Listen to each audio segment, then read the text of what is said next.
بسم الله الرحمن الرحيم. الحمد لله رب العالمين، والصلاة والسلام على سيدنا رسول الله وعلى آله وصحبه وسلم. أردد قيمها بدن وحان مركلة كسر وهذا عشر ذني وياهن عن كلام مقنعين سوجر أوجد طبعا وعلد الدنيا لن كجستا وحان رجينا إن إلهي نقد القاضي عافمة دقدق كانوا لكن وعذر aan la dhayalsan karin oo u baahan taxadarkiisa iyo qofku inuu ka taxadaro intii xad ah. Dawladuna waad ka warhaysaan tilaabooyinka ay qaaday oo lagu ilaalinayo caafimaadka muwaadiniinta. Marka taas waxay keenaysaa in taxadar badan la sii muujiyo. Anigu in badan waxaan ku fikirayaa in qaabkan aan wax u dhigi karno, laakiin waxaan ka sugaynaa jaamacadda inay wax warbixin na siiso ama instruction na siiso. Jaamacadda instruction bay na siisay ay leedahay waxaan ka codsanaynaa macallimiinta in online-ka ay wax ku bixiyaan si ardaydiina waqtigii uusan naga lumin, casharadii ay u helaan, sidoo kalena waqtiga looga faa'iideysto. Marka anigu insha Allah hadda kadib waxaan sameyn doonaa inaan casharada idin soo duubo oo marka idin soo dhigo groupkiina WhatsApp-ka, halkaas kala baxdaan. Wixii su'aalahana markaas aad meesha iga soo weydiisaan haddii Ilaahay yiraahdo. Marka sidaas ayaan rabnaa inaan hawsha ku sii wadno haddii Ilaahay yiraahdo. Casharka qaabkan u dhigi jirnay waxay ahayd in aan presentation idin sameeyo oo mabaadi'da asaasiga ah ama conceptska basic ah inaan idinkaga hadlo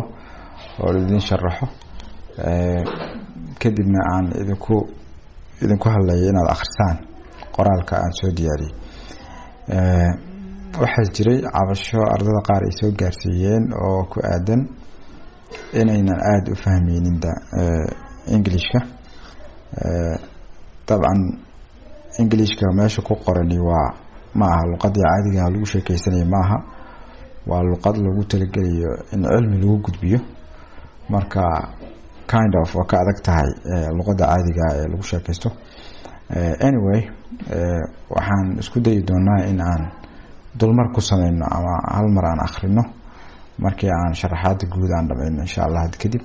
standard bay noo ahaan doontaa si ardaydu ay u yara fahmaan waxa laga hadlayo iyo waxa ay yihiin. Sidoo kalena aan isku waafajino in waxa aan sharaxayno ayna ka baxsanayn textiga aan siinay, laakiin sharaxaadda dheeriga oo faahfaahinta ayna ku qornay meesha. Taban cilmiga oo dhan laguma soo koobi karo note la soo qoray laguma soo koobi karo, laakiin note-ku ujeedkiisu wuxuu yahay inuu tixraac noqdo oo ardaygii uu ka tixraaco. intaa hordhac markaan uga gudbo waxaan jecelahay inaan casharkeena sii wadano. Casharkeeni markii ugu dambeysay wuxuu noo joogay elements of obligation, meesha uu noo joogay. Sidaad ogsoon tihiin waqti badan baa naga lumay. maadadana laba qayb bay ka kooban tahay basically. qayb waa obligationka looga hadlayo oo cilmiga asaasiga ah ee ardaygu inuu fahmo ay tahay, oo ruleska meeshan uu ku barto hadhow dib u isticmaali doono markii la gaaro contract. iyo qaybta kale contract oo qaybaha ugu muhiimsan ay tahay contract uu ku sameysmo iyo waxyaabaha laga maarmaan ku ah inuu jiro. marka waxaan rabaa insha Allah inaan maanta aan ka gaarsiino elements of obligation, kadibna aan qodobada ku sii xigaan mid u soo duubo oo aan isku dayo inaan soo koobo oo maadadan weekend haddii u badato week xiga inaan iska soo xirno, kadibna aan galno contract-gii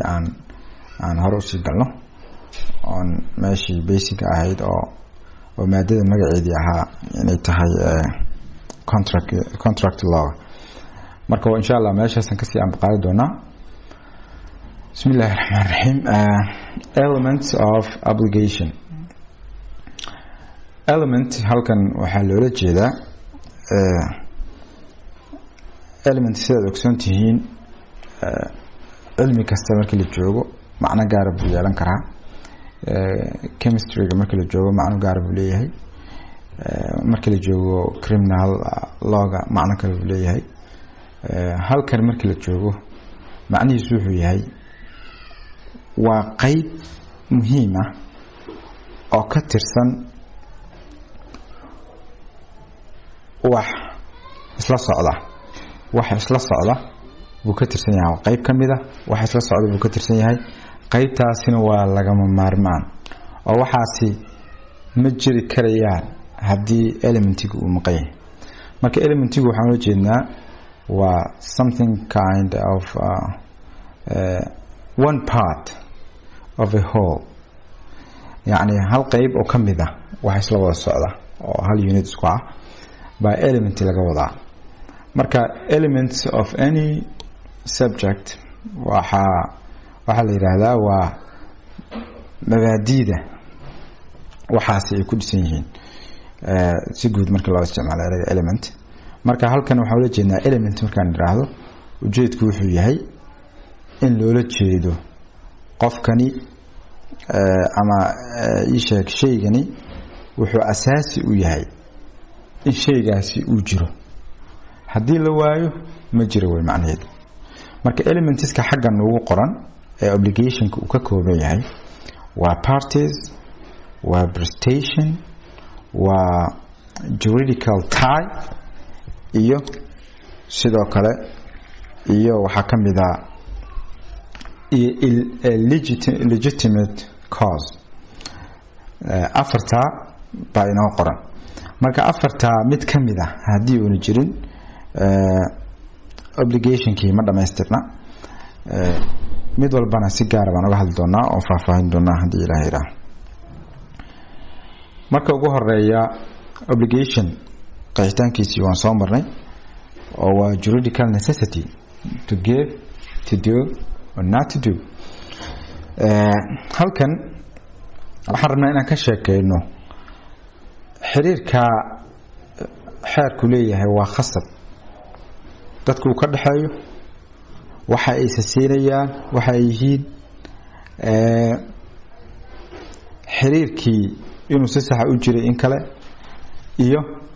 in haddii loo baahan yahay oo gaar ahaan markii heshiisyada la gelayo waa in qofkani ujeedka uu ka leeyahay waxaan waa in la garan karo. marka hore waxaan ku bilaabeynaa parties. ereyga parties qof walba macnihiisu uu qiyaasi karayaa. party yani waa daraf ama dhinac qofkan dhinac buu ka yahay heshiiska ama dhinac kama aha. marka waa dhinac. ereygaas party macnihiisu guud waa dhinac. waa qofkaasi qayb ka ah heshiiska ama xiriirkaas sharci markaa jira qayb ka ah markaa ka faa'iideysanaya ama waajibaad ay ka saaran yihiin heshiiska markaa la galay. marka dhinacyadu waxaa la yiraahdaa labada qofood ee heshiiska gelaya waa labada qofood waajibaad ku saaran yihiin ama faa'iidada si toos ah meesha ka dhalanaysa qaadanaya. labada qofood marka wax isdhaafsanaya mar walba markii la leeyahay labada qofood waxa meesha laga saarayaa waxa la yiraahdo dhinac saddexaad ama third party. dhinac saddexaad ama bystander ama stranger. ereyga saddexda erey waa loo isticmaali karaa laakiin legal terminology-ga ereyga third party baa la isticmaalaa. yani dhinaca saddexaad waxaa loola jeedaa dhinaca saddexaad waxay tahay heshiiskani wuxuu ka dhaxeeyaa laba qofood oo wada hadlay oo in badan arrinka isla falanqeeyay kadibna go'aan gaaray oo mid walba uu go'aan ku gaaray si madax bannaan inuu heshiiska galo waajibaadka ka dhashay fuliyo wixii marka hadana uu asaga kala haana uu ka helo laba qofood baa heshiiskiisa ku galay marka labada qofood cid aan ahayn cid kasto aan labada qofood ee hawsha isla wada aan ahayn waxay noqonaysaa third party yani dhinac saddexaad marka sidaan hore u soo marnay brevity of obligation waan ku soo marnay dhinac saddexaad heshiiskani meel uu ka soo gali karaya laakiin ma aha inuu mar walba soo gali karayo ruleka generalkan wuxuu yahay third party inuu wax shaqo ku lahayn waxa labada qofood ay ku heshiiyeen inuu wax shaqo ku lahayn weeyaan marka meesha marka laga eego dhinac saddexaad marka lagu leeyahay labada qofood ee heshiiskii galay ma khasaba inay ahaadaan laba qofood kaliya yani labada dhinac ee heshiiska inuu dhinac kasta hal qof ahaado ma khasaba may khasab maaha qof kasta uu dhinac kasta uu badan karaa wuxuu noqon karaa laba ilaa ka badan uu noqon karaa dhinac walba marka saa haday noqoto wali fikirkii labada dhinac uu jiraa fikirkii dhinac saddexaad uu jiraa mar walba xitaa tirada haday kala badato albeeg markuu muxuu noqonayaa hadii dhinac bato oo dhinac kale oo ka badan yahay albeeg muxuu noqonayaa inta isku dan ah waxa loo tixgelinayaa inay yihiin hal dhinac inta kale ay ka soo horjeeda hal qof iyo ka badan hadii yihiinna wuxuu noqonayaa the opposite party yani dhinaca ka soo horjeeda yani dhinaca danta leh iyo dhinaca ka soo horjeeda uu noqonayaa marka fikirku saas buu ku dhisan yahay sidoo kale fikirka dhinacyada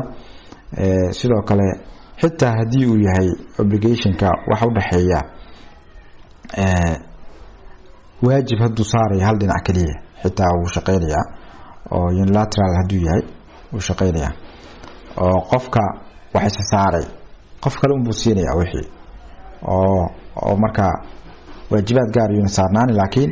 qofkii uu siinaya wixii qaadanaya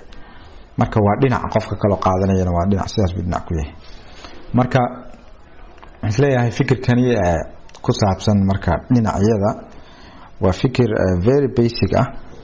oo dabcan markii laga hadlayo kiisaska madaniga ama xeerka madanigana very important ah waa qaybta ugu muhiimsan qofku ay tahay inuu aad u daraaseeyo u fahmo parties-ka iyo sabdhaqankooda iyo dabcan waa human being marka human actionskaas iyo sida ay waajibaadka u abuurayaan ama u galiyaan xiriirada sharci inuu qofku fahmo waa muhiim marka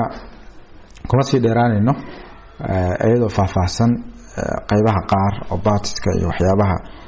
laga maarmaanka u ah marka la joogo heshiiska waxaan ugu tagi doonaa insha Allah qaybaha dambe ee heshiiska aan kaga hadlayno oo ugu muhiimsan tahay consent-iga qofka consent baa laga rabaa marka heshiis la galayo marka consent-iga iyo sida loo maareeyo iyo waxyaabaha uu ku baabi'i karo iyo waxyaabaha cilada ku noqon kara waa meeshaas waan kaga hadli doonaa inta waxaan kaga gudbaynaa marka parties dhinacyada waxa loola jeedo marka la joogo context-gan law of obligation sidoo kale waxaan rabnaa inaan ka hadalno faahfaahin dheeraad ka qaadano prestation what's prestation muxuu yahay prestationku waxa weeyaan waa waxa ama walaxda qofka deen qaataha ah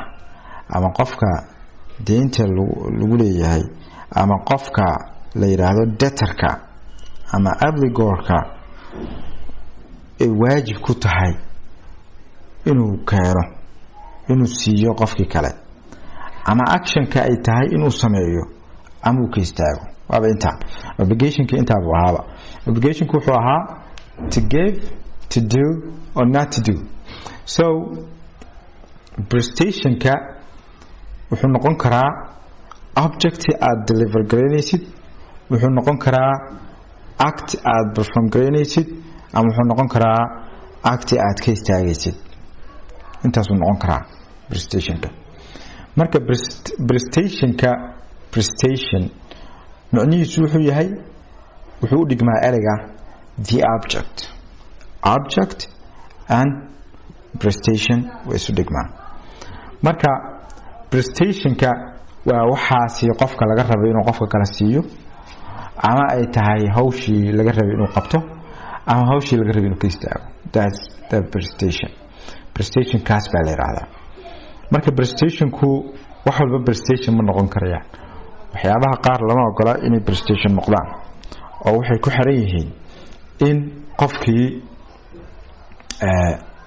shuruudihii looga baahnaa prestationka uu sharcigu uga baahnaa inuu buuxiyo waxaa lagu soo koobaa shuruudahaasi ereyga DULAP DULAP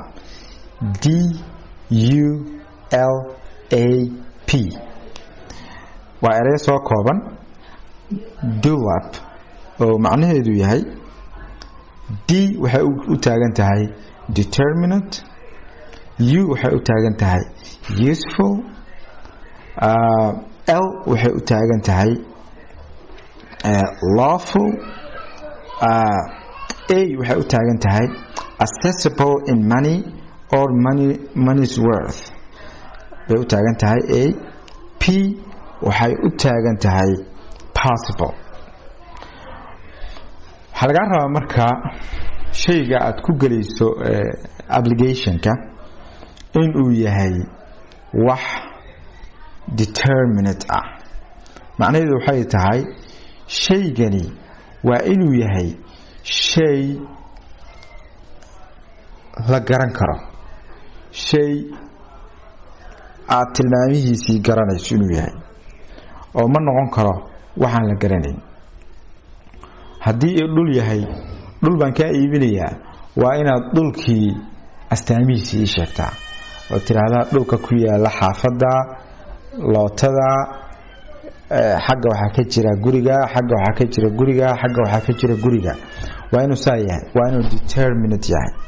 waa inuu wixii xadidan yihiin waa inay xadidan yihiin haddii aynan xadidnayn ama wixii aan astaamihiisii lagu garan karayn way adkaanaysaa in obligationkii uu shaqeeyo oo obligationka meesha ka dhashaa wuxuu noqonayaa midaan jirin sababta ah waxa heshiiska lagu galay ma aha wax la garan karo wixii waa inay noqdaan wax la garan karo waa in wax la garan karo ay noqdaan taas ayaa waajib ah marka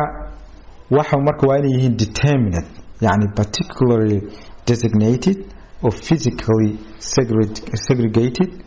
from all others of the same class shaygani waa inuu wax kale oo la midka ah oo dhan ka soo baxa haddii aad tiraahdo waxaan ka iibinayaa dhar waa in dharkii la garan karo oo la dhihi karo dharkana muxuu yahay waa dhar ka soo qabo Europe de waa wax ballaaran waa inaad tiraahdo waa dhar Turki ah oo wixii aad xadidaa meesha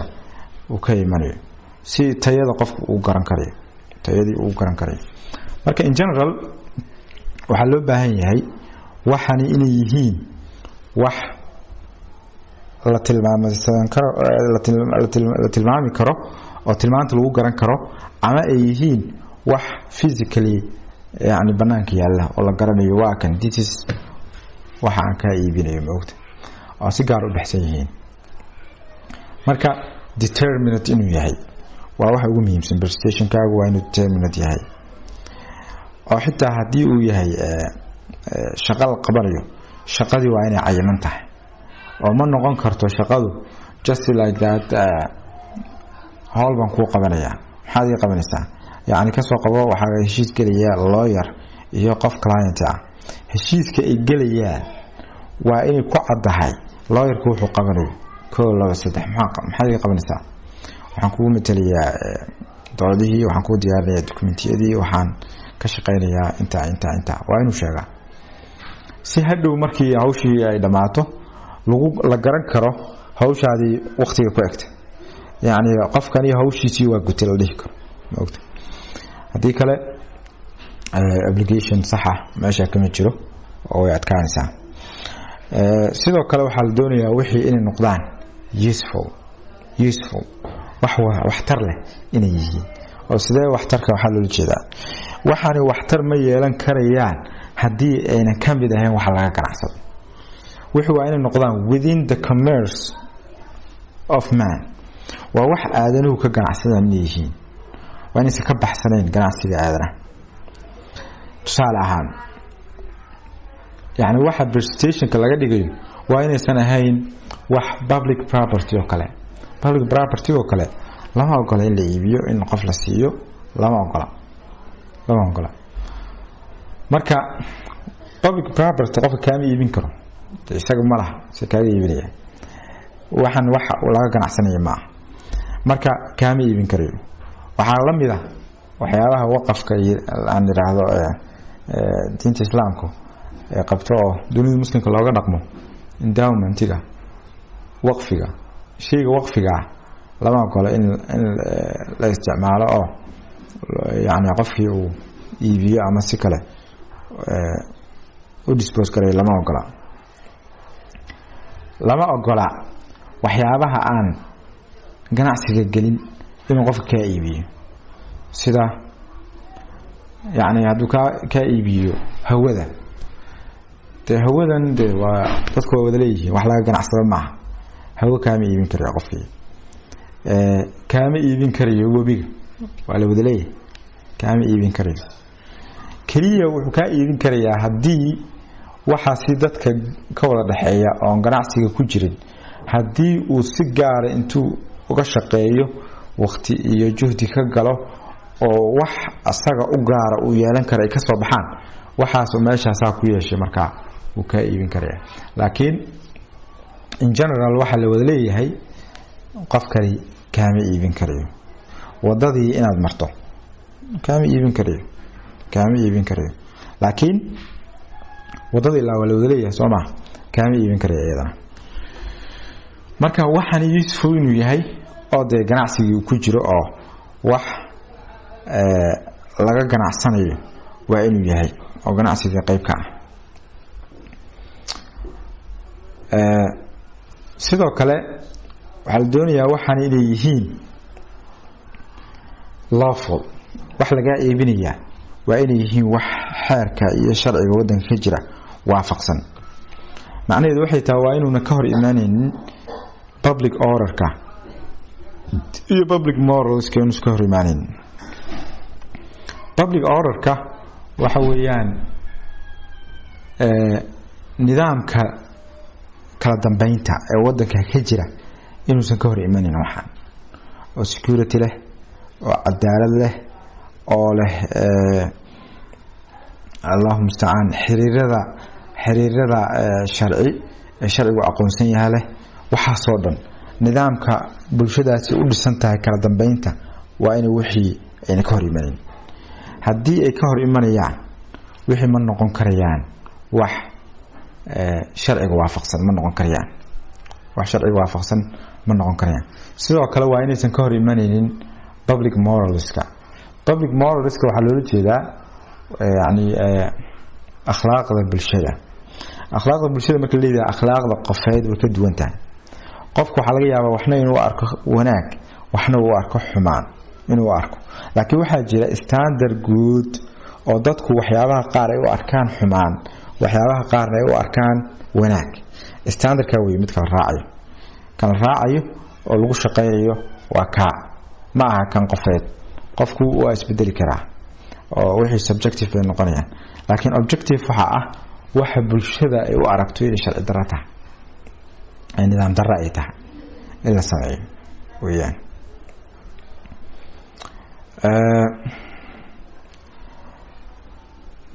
marka tusaale ahaan qofku wuxuu xaq u leeyahay dastuurka marka la eego inuu murashax noqdo inuu xil isu soo taago oo la ogoliyay inuu hay'adaha sharci dejinta xubin ka noqdo oo la ogoliyay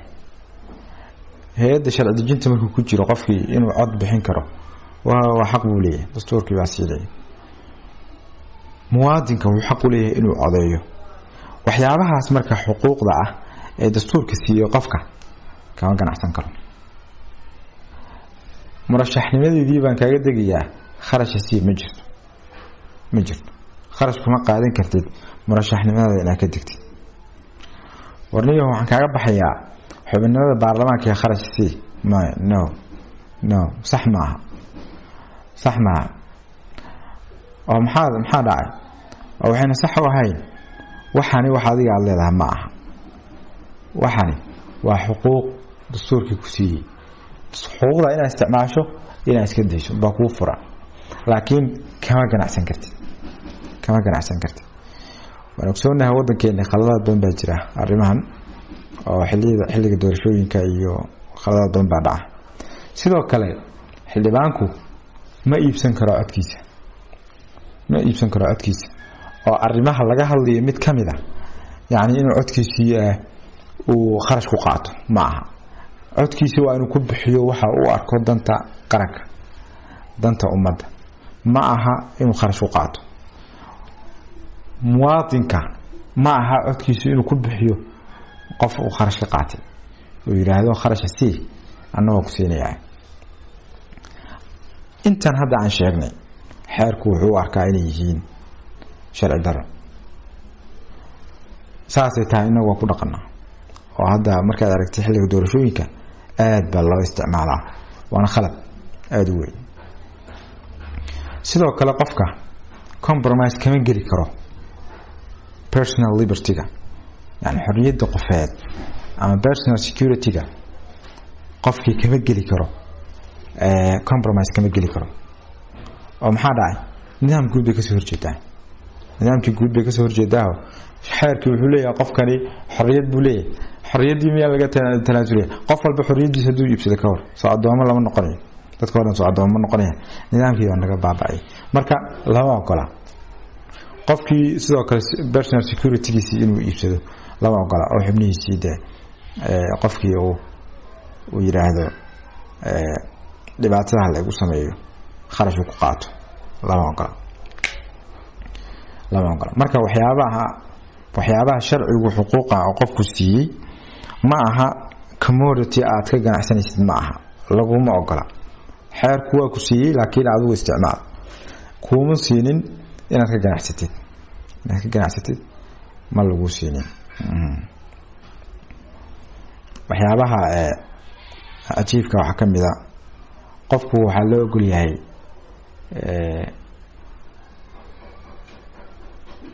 hadda waxaad maqlaysaa qof baa wuxuu sameeyaa dadka qaadka cunaan ku maqlay waxay sameeyaan dhiigooda bay iibiyaan wuxuu leeyahay qaad maanta waxa ku iibsado ma haysto marka dhakhtar baan tagayaa inta soo liter ma soo shubaya marka kharash baa ku soo qaadanaya marka waxyaabahaas oo kale nidaamkii guud hadii ay taabanayaan lama ogola shaqo iska socota oo qofkii kale sida adoon kale u noqonayo for life lama ogola oo qofkii inuu nidaam noocaas oo kale ku shaqeeyo oo qof kale adoon u noqdo lama ogola saadarteed sharcigu wuxuu ku ogol yahay waqti muayyan kadib ama waqti go'an kadib in heshiiska aad ka bixi karayso adoonta qofkiina dhibaataynin sababtoo ah waqtigaaga inaad qofka wada siiso nidaamkii guud ma aha qofkani hawl buu kaaga baahan karaa waa u qaban karaysaa heshiis baad la gelaysaa heshiiskaas marka hadii uu noqdo for life oo intaad nooshaha ah waxay noqonaysaa inaad samaysid xeerku wuxuu ku siinayaa qaabad kaga bixi karto buu ku siinayaa adigoon aan laga rabin wax compensation ah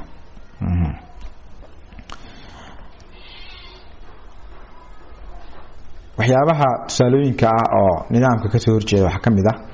dabcan waxaan xoog saareynaa waxyaabaha problem ku ah bulshadeena oo in badan aan aragno gariiqaanka ama abukaataha lama ogola inuu qof kale soo dhaxgeliyo xiriir ka dhaxeeya isaga iyo client-ga qofka kalena uu kharash ku qaadanayo hawsha lama ogola taa kharashkii garyaqaanka isaga qaadanaya marka waxa la rabaa inuu toos ula macaamilo qofka uu shaqeeyo inuu toos ula macaamilo uu matalo si sax u matali karo xaqiiqatan waxay tahay qofka hadaadan si sax ah oo toos ula shaqeeynin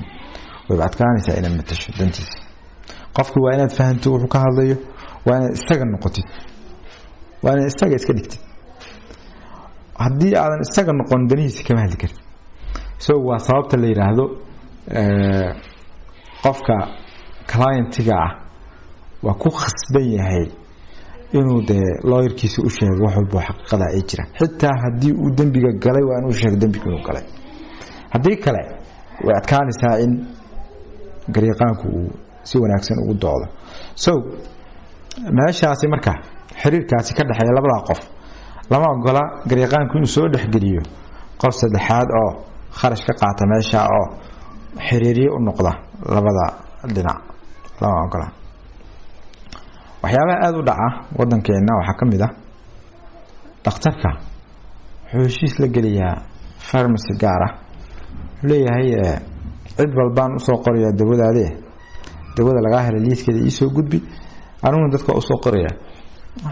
wixii markii laga iibsadana qayb baan ku leeyahay hadhow aan kala qaadan doonaa ama sida kale haday u shaqeyso oo pharmacist-gii qofkii farmashiyaha lahaa uu soo diriyo dadkii uu soo diriyo dhakhtarka oo asagana kharash ku qaadanayo no lama ogola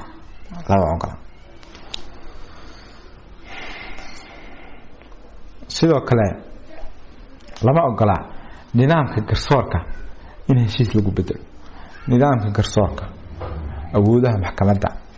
sida garsoorka loo qaadayo cadeymaha hawsha oo dhan sida u dhacayso si general lama ogola in heshiis lagu bedelo leano this is the public order nidaamkii kala dambeyntii bulshada weeyaan marka nidaamkii haddii heshiis lagu bedeli karayo oo kan maanta iska bedelo heshiis ku bedelo oo kan kale cadaalad darro ay imanaysa dadkii uma sinna wixii marka qof kasta hadduu rabitaankiisa shaqeynayo oo heshiis lagu bedeli karayo sidoo kale xeerka dambiyada xeerka ciqaabta heshiis lagama geli karo oo dambigii ama ciqaabtii wixii ka dhashay meesha heshiis lagama geli karo oo qofkii de heshiis uu markaa ku bedelayo ciqaabtii la saari lahaa ma jirto sidoo kale xiriirada familka wiil iyo waalid gabadhii ninkeeda xiriirka ka dhaxeeya xiriirka ma aha xiriir ganacsi loogu talagalay ma aha xiriirka lagama ganacsan karo anigu wiil inaan ahay oo reer ka tirsan wiilnimadeedii haddaan idhaahdo ka hor warniyo aan reerkan waaba ku dhibtooday waa adigu dee kharash yar isiiyo reerka adigu ka tirsanoniyo hadhowteeda dhaxalka iyo wixii iska qaado ma jirto nidaamkii guud baa diiday oo qofkii saa ma samayn karayo lama ogola sidoo kale lama ogola xiriirka ragga iyo dumarka ka dhaxeeya ee guurka ah guurka wadadiisa loo maro xiriirkaasi isagana ganacsiga lama ogola dilaysiga iyo waxa la midkaana lama ogola inay noqdaan wax laga ganacsan karo oo markaa obligation ay ka dhashaan lama ogola de saaki lama ogola waa nagu badan dabcan bini aadamku actionkiisa markii uu human actionska marka ay wax sameynayaan aadanuhu wuxuu noqonayaa actionkiisu un labo waa inuu actionka yahay wax permissible ah ama waxaan la ogolayn inuu noqdo marka haddaan la ogolayn dabcan intaan la ogolayn waa wax xadidan waa waxa dhibaatada ku ah bulshada un baan la ogolayn inta badan de waa wax la ogolyahay qofkii wuxuu sameyn karaa badan baa jira laakiin waxyaabaha dhibaatada ku ah ama nidaamka kala dambeynta ama moralka dhibaato ku ah lama ogola in qofkii sameeyo sidoo kale waska soo koobaya markan deyn baan qof ka qaatay deyntii waqtigeedii baa la gaaray marka qofkii baa deynta ku dhibaya inaan siiyo waxaan leeyahay niyahow deyntan ku siinayaa yaa waa inta iga deysaan iyo waa inta iga deyso ku siinayaa khasabade heshiis noocaas oo qofkii aad ku khasbayso inuu wax kaga daayo oo deyntii bixinteedii aad ku xirayso lama ogola qofkii deynta ku leeyahay waa inaad siiso haddii aad siin weydo wada laba mar baa jirta marka qofkii inaad dibto oo wadadii sharcigii dheereed soo maro oo xoolihii ka qaato way u furanta laakiin ma furna in heshiis khasab ah oo qofkii uu ku khasban yahay inuu wax ka daayo lama geli karo lacag kuma qaadan kartid deyntaada inaad bixiso deynta inaad bixiso waajib kugu tahay laga rabaa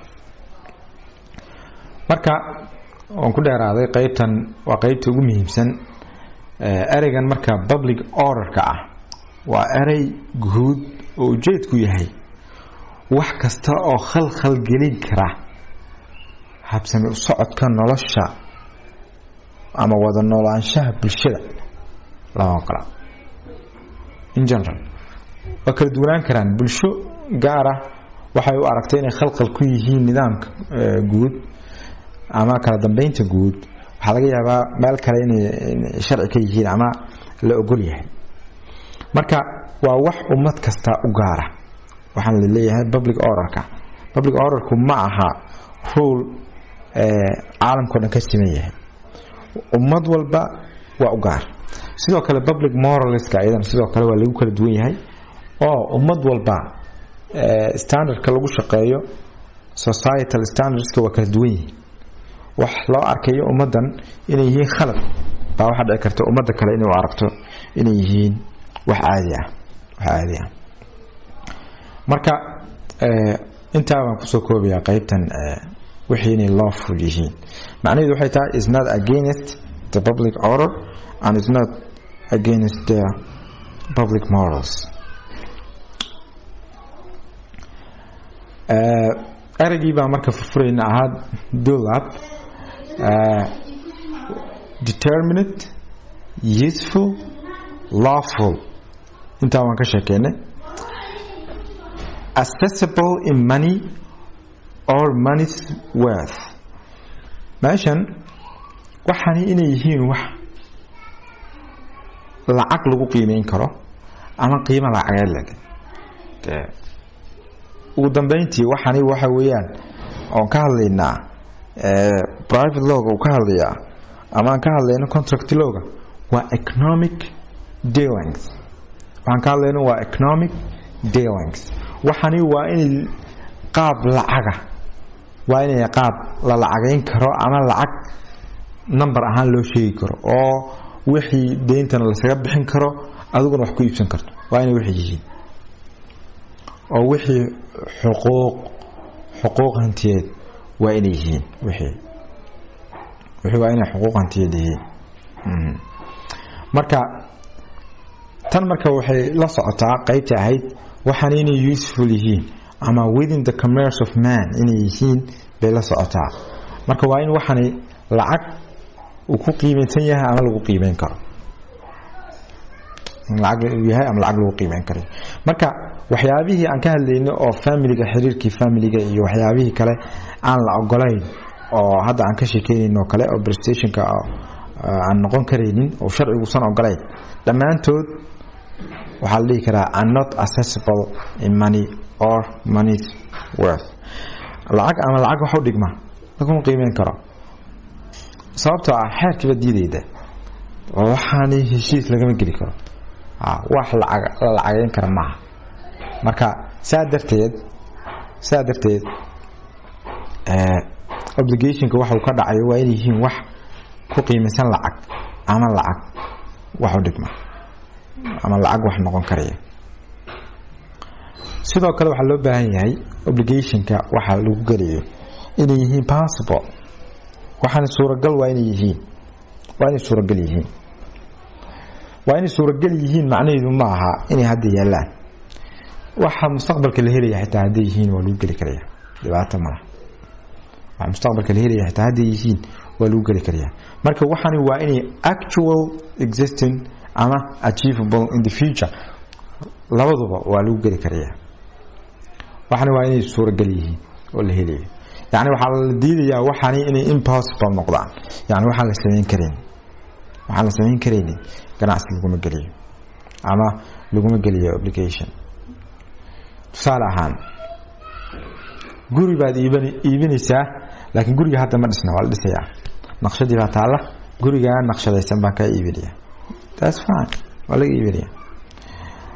waxa laga iibinayaa boog la qori doono qofkii uu leeyahay anu boogan ka iibinayaa markan qoro laakiin hadda ma qorna laakiin boogii waa la garanayaa oo wax la qoriyo oo subjectigi iyo wuxuu ka koobnaa iyo waa la garanayaa that's fine waxa jira waxa loo isticmaalo futures commoditieska futures qolada financial marketska aad bay u yaqaanaan futureska marka waxa weeyaan alaab oo hadhow laga siin doono qiimaheedii baa hadda sii bixinaysaa marka si hadhow uusan qaali kugu noqon laana waqtiga hadhow markuu sii dheeraado alaabtii waxa laga yaabaa markii la soo saaro hadda la sugto in qiimaha hadda laga siinayo inay ka badanta so si aad marka wax u sii xisaabsato waxa sameynaysaa wixii baad sii iibsanaysaa hadhow alaabtii qiimihii baa lagu siinayaa qiimihii aad ku heshiiseen baa lagu siinayaa marka futureskaasna waa loo geliyaa miraha soo go'aya seasonka in la sii iibiyo waa loo geliyaa طبعا meeshan concern waxa ku jira oo shariicada ah shariicadu waxyaabaha mustaqbalka ah inta badan ma ogola oo wax aan marka la haynin in la iibiyo unless inuu aad loo shuruudo badan lagu xiray oo waxa la yiraahdo baa salamka oo kale haduuna wadada soo gelin oo salam u san noqon way adkaanaysaa in la iibiyo marka shuruudo adag bay kala yihiin fuqahada islaamka waxa mustaqbalka ah in la iibin karayo marka aan la helin laakiin waxay u baahan tahay in la iswaafajiyo hawsha ay kan anagu maadaama wadankeena wadan islaam uu yahay haddana dastuurkii uu leeyahay shariicada islaamka baa u sareysa nidaamkeeni legal orderkeeni u sareysa oo sharci ka hor imanaya ma jiri karo marka xeerkeeni waa in loo fasiro qaab waafaqsan dastuurkeena waafaqsan marka laakiin waxyaabaha futureska iyo waxyaabaha mustaqbalka la helayo iyo qaabka loo iibin karayo intii la awoodi karayo waa in la waafajiyo shuruudaha u xiran xeerkan salamka baa salamka in la waafajiyo haddayna waafaqsanayn in noqdaan wax aan marka aan obligationkii uusan si sax ah u dhici karin sidoo kale hal exception baa jira oo ku saabsan qofkani awood uma laha dhaxalka uu heli doono inuu hadda isticmaalo qofkii nool qofkii aad wax ka dhaxli lahayd oo nool dhaxalkii aad qaadan lahayd ma sii isticmaali kartid sabab badan baa loo diidaya dabcan marka dhinac laga fiiriyo waxay ka hor imanaysaa nidaamkii guud public order bay ka hor imanaysaa haddana waxay keeni kartaa qofkii inuu crime la galo oo qofkii maadaama wax kaga xiran yihiin dhaqaale kaga xiran yahay heshiise ku galay qofkan inuu dhinto buu ka shaqeynaya soo lama ogola xeerarka qaar waxay yiraahdaan just haduu ka warqabo qofka nool it's okay laakiin anaga marka islaamka loo eego that's not okay marka qofka nool xoolaha ka tagi doono oo dhaxal aad ka qaadan doonto kama shaqeyn kartid oo ma isticmaal karaysid laguma ogola waa possible laakiin lama ogola lama ogola marka prestationku wuxuu leeyahay shuruudaha adag dabcan shuruudahaasi waxay noo ogolaanayaan inaan faham guud ka helno wareer maxaa lagu gali karaa heshiis maxaa lagu gali karin dabcan waxani mid wax walba go'aan qof kasta naga mida oo si gaar ah oo gaari kara ma jirto waxani maxkamadda baa go'aaminaysa at the end laakiin adiga hadii aad haysato reasonable cause oo aaminsan tahay waxani in shuruudihii ayna buuxinin ama isheeg ayna suuragal ahayn in la sameeyo markaasi waxay ka mid noqonaysaa waxyaabaha isku difaaci karto markii dacwad la tago ama la dacwoodo waxay noqonaysaa waxyaabaha la isku difaaci karo kamid ah marka prestationku waa qaybta ugu muhiimsan application waa la dhihi karaa marka laga soo tago partiska qaybta ugu muhiimsan weeyaan inta waxaan kusoo koobayaa marka prestationka and the object of obligation waxaan noo xigaa legal bond ama juridical tie waa xiriirka ka dhaxeeya labada dhinac ee dhinac ku khasbaya inuu sameeyo wixii laga rabay hadduu sameeyo waayna maxkamadda la tagayo ma ogta marka xiriirkaasi sidee ku dhashaa xiriirkaasi waa inuu jiro waxa elementiga ah waa in xiriirkaasi jiro existence of a legal bond waa inuu jiro xiriirkaas hadduuna jirin obligation ma jiro يعني kasoo qabo saaxiibka baa invite gareysay waxa tiri caawa dinner party baa jira xaafada kasoo qayb gal uu ka aqbalay kasoo qayb galay uu kasoo qayb gali waay kasoo qayb gali legal bond ma jira qofkan uu jabiyo no ashadi baa karisay kharash baan galay ninkan waa u yeeray ashadi buu ga cun waay no kuma qabsan kartid waa social agreement waa social agreement legal bond ma jiro sax legal bond sax ma jiro marka waa in contextiga laga garto meesha ujeedku wuxuu ahaa in la galo legal relation mise ma ahayn contextiga baa laga garan karaya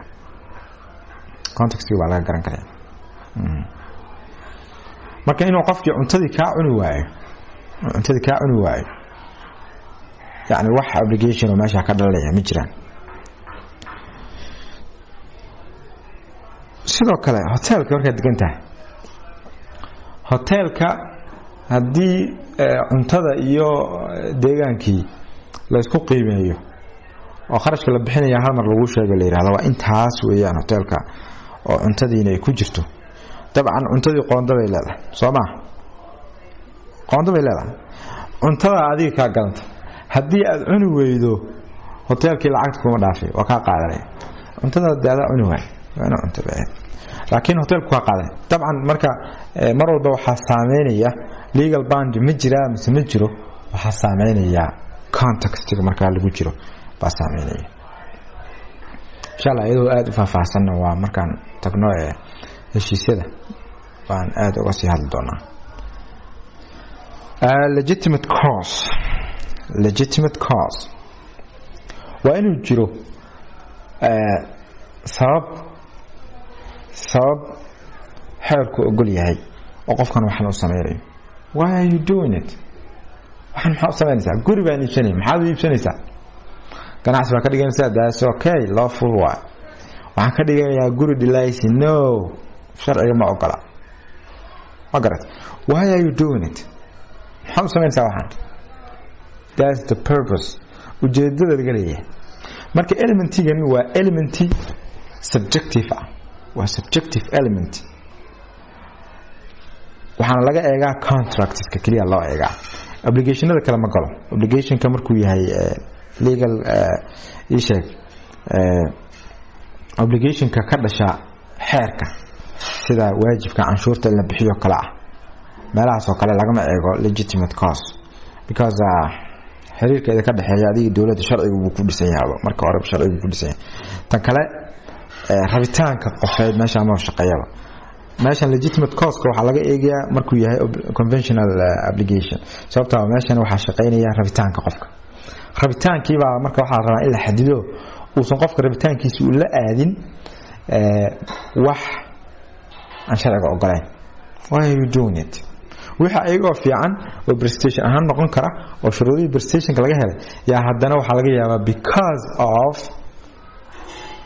of the cause in waxani ay noqdaan illegal aan la ogolayn marka waa subjective laakiin waxa la rabaa qofkani waxani in uu markuu sameynayo waa inuu observe gareeyo ama ilaaliyo xeerka waxyaabaha uu ogol yahay in waxaan uu isticmaalo hadii kale waxay noqonaysaa in la yiraahdo waa void heshiiska ma shaqeynay marka maadaama subjective uu yahay qof kasta marka wuxuu ka dhigi karaa inuu yiraahdo heshiiskani waa sharci darro oo sababtu waxay tahay sababta aan u sameynayso ba sabab khaldan soo heshiiskan ma bay qabanay it's not like that ma aha sababta inaad just adiga aad go'aan ka gaari karto ma aha marka tusaale ahaan qof baa wuxuu sameynayaa qof baa lacag ka amaahanaya qof kale ujeedku muxuu yahay inuu qiimaha ku ciyaaro buu rabaa inta marka dhowr scenario ba ka dhalaya scenario koowaad wuxuu yahay qofka lacagta laga qaadayo waxa kama oga doesn't know about it waxa kama oga inuu ka qamaarayo lacagti marka hadhow ma dhigi kartid heshiiskii maadaama aan qamaar lagu ciyaarayo heshiis sax ma ahayn anigu ma ogeynta maadaama aan ogeyn ima qabanayo heshiiska ima qabanayo subjective elementiga ujeedada aan u qaatay waxay ahayd qamaar inaan ku ciyaaro soo qamaar baan ku ciyaaray waxba iguma lihid heshiiska aad u gashay wuxuu ahaa void buu ahaa no qofka doon waxa ka ogeyn heshiisku uu shaqeynaya sidoo kale oo cause-kii lama fiirinay marka qofkii hadii uu yahay ka soo qabo oo lacagta bixinaya haduu saaxiib leeyahay qofku siinayo saaxiibkii kale in badan buu ka ogyahay sirtiisa buu sheegtaa soo lacagtu ka qaadan wuxuu ogyahay inuu ku ciyaaray qamaar inuu ku ciyaaray buu ogyahay soo hadii uu ogyahay marka inuu qamaar ku ciyaarayo heshiiska meesha ka dhashay waa illegitimate xeerka muwaafaqsana sababtoo uu ogyahay waxa kale jiri kara scenario inuu qofkii uu ogyahay iska daayay investment buu ula jeedaa inuu maal gashado oo dadkan kharash ka qaato moogta ama uu siinayo ka ganacsanaya inuu qamaar ku ciyaaran uu ogyahay laakiin ujeedkiisu wuxuu yahay inuu ka qaato hadhow kharash oo ka faa'iideeyo meeshii oo investment ku sameeynaya marka participation baa dhacay just ma oga qofkan ogaanshihi kaliya kuma eka ogaanshihi uu dhaaf uu ogyahay haddana uu ka qayb qaadanaya oo dan buu ku yeeshay meeshii wuxuu rabaa inuu ka ganacsado sidoo kale scenario kale ka dhalan kara wuxuu yahay qofkani lacagta bixinaya isagaaba la ciyaar rabo qofkan isagaaba qiimaarka la ciyaar rabo oo hadhow laga yaabo inuu ka guuleysto marka heshiis bay galayaan oo inuu si qiimaarka ugu sii jiro inuu wixii kharashkii uu qaato kharashkii inuu siiyo oo si ugu sii jiro qiimaarka ugu sii jiro la ciyaaro marka scenarios kan dhan isku soo duubo kaliya waxa la rabaa cause-ka markuu saameynayo heshiiska waxa weeyaan waa marka uu yahay ama uu og yahay dhinaca kale ujeedka qofkani waxaan u sameynayo inuu og yahay hadduu ogeyn waxba kama saarna marka waa qayb muhiim ah طبعا xeerarka kala duwan yihiin isticmaalka kooska iyo sida loo isticmaalo oo xeerarka qaar koosku waa aad very limited bay ka dhigaan oo koosku ma danayaan gaar ahaan Germanic civil codeska aad uma danayaan legitimate kooska oo waqti badan ma geliyaan kaliya waxay eegayaan prestation inuu sax yahay kadib why are you doing it it's not important marka xeerarku kala duwan yihiin laakiin annaga markii loo joogo contextigeena sharciga iyo contextigeena akhlaaqda oo very high ah legitimate cause very important inuu yahay annaga inuu shaqeeyo marka waxaan isleeyahay inta inay maanta inooga filan tahay casharkii elementska marka waxaan doonayaa inaan dul maro Englishka meesha ku qoran si ardaydu ugu yaraan dhawaaqii la fahmi karaan macnaheena ay u garan karaan elements of obligation. An obligation has the following essential elements. Obligation ku wuxuu leeyahay waxyaabaha asaasiga ah ee soo socda wuxuu leeyahay ama qaybaha asaasiga ah ee soo socda parties waa dhinacyada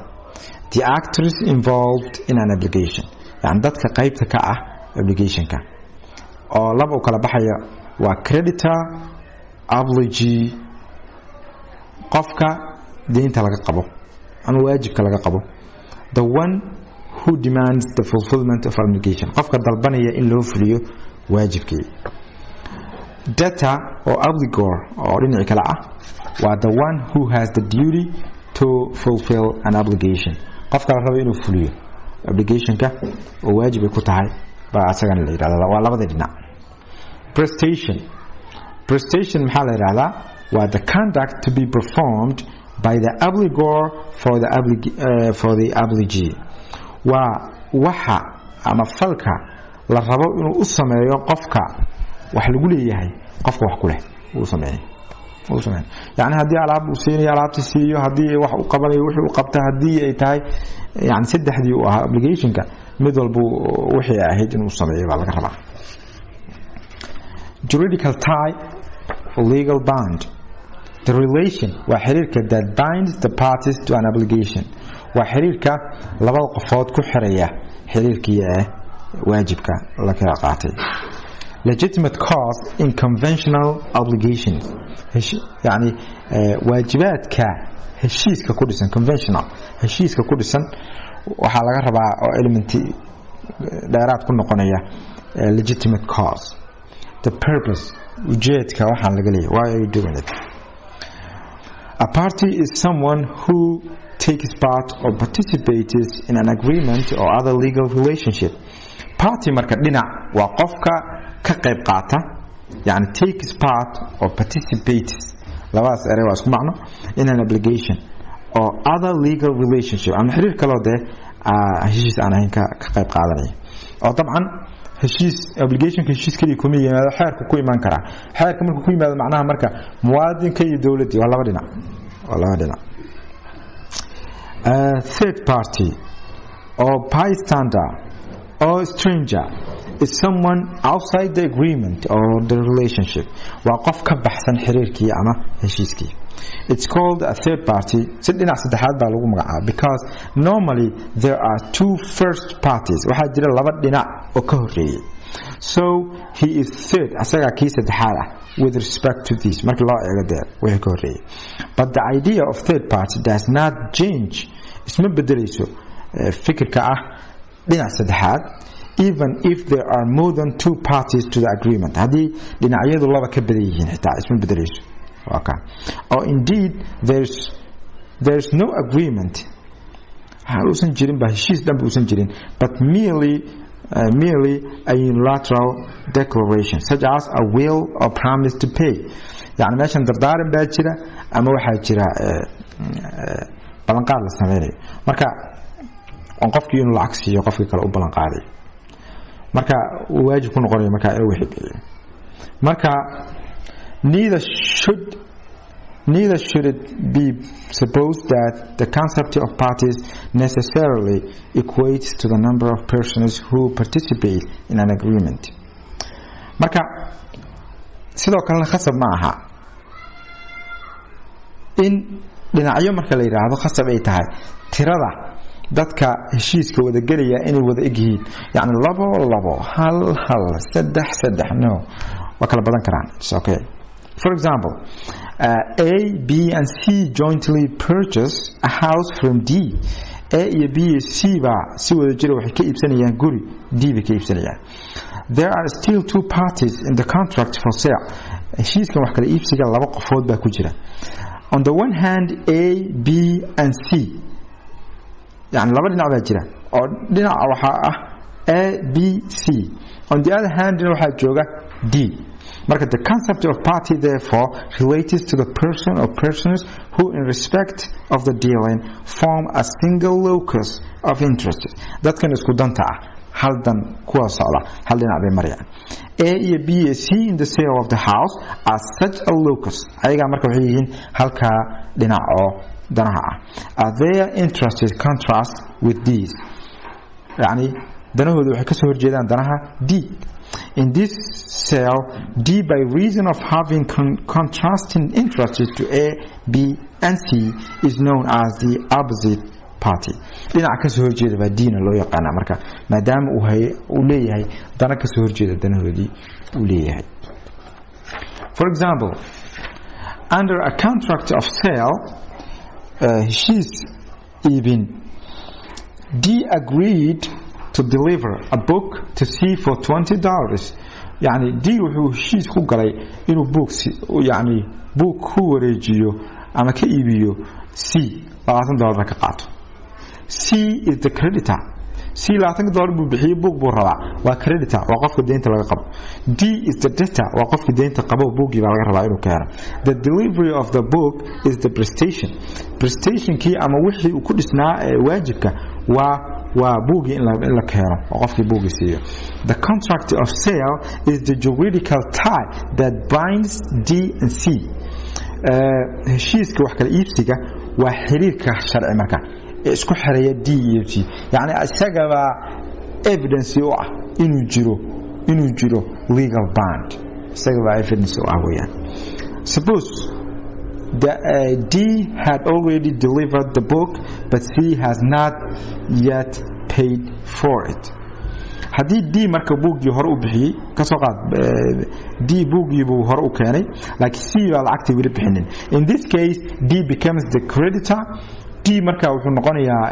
qofkii deynta laga qabay, C na wuxuu noqonayaa is the debtor buu noqonayaa. The obligee marka qofka deynta laga qabo has the right wuxuu leeyahay xaq to go to court inuu maxkamadii aado in case of non-performance by the obligor. meesha khalad bay u qoran tahay obligor ma obligee.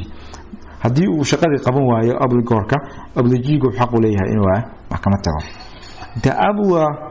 The obligor hadana mar laba khalad baa jira. The obligor bay noqonaysaa meeshaas should hence comply with the obligation to avoid civil action against him. inuu isagana ka jawaabo weeyaan waajibkii lagu lahaa si uu u noqdo